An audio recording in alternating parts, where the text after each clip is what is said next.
Most investors are staring at the wrong signals. They spend their days watching red and green candles, trying to guess which way the line will jump before the closing bell.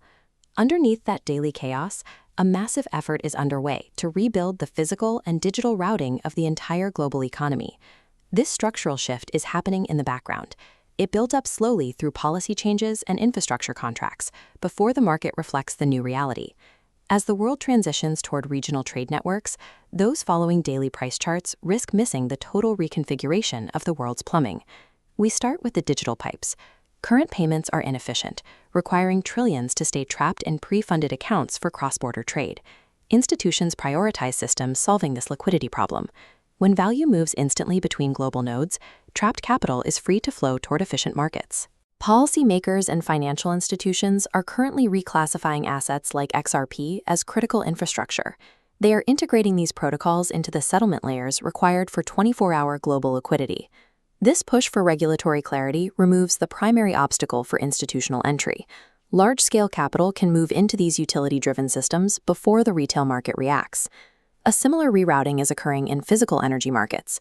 Geopolitical blockades at choke points like the Strait of Hormuz are disconnecting traditional energy supplies from their historical buyers.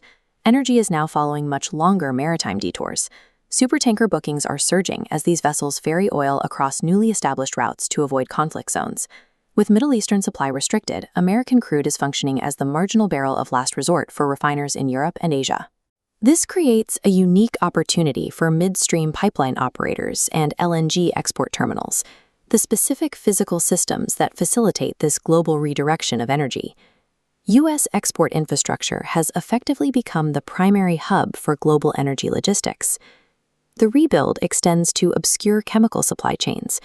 In May 2026, China is scheduled to halt its exports of byproduct sulfuric acid. This acid is an absolute requirement for heap leaching, an industrial extraction process used to pull copper and uranium from raw ore. Mines in Africa and South America, depending on Chinese acid imports, face massive increases in operating expenses as they seek alternative, expensive suppliers. Conversely, producers in stable Western jurisdictions, generating their own captive acid supply, will see free cash flow expand as metal prices react to scarcity. Controlling these chemical bottlenecks allows specific producers to dictate the global supply of metals critical to the next decade of industrial growth. Digital settlement networks, LNG tankers, and chemical reagents are all components of a world moving toward regionalism and scarcity. This data shows a significant divergence. While paper futures prices remain relatively flat, the physical constraints on global supply are rising exponentially. Global inventories cannot buffer these shocks indefinitely. Market prices will move to close this gap as soon as the physical supply buffer is exhausted. The advantage belongs to those who identify these structural bottlenecks and position themselves within the new global plumbing before the shift becomes obvious.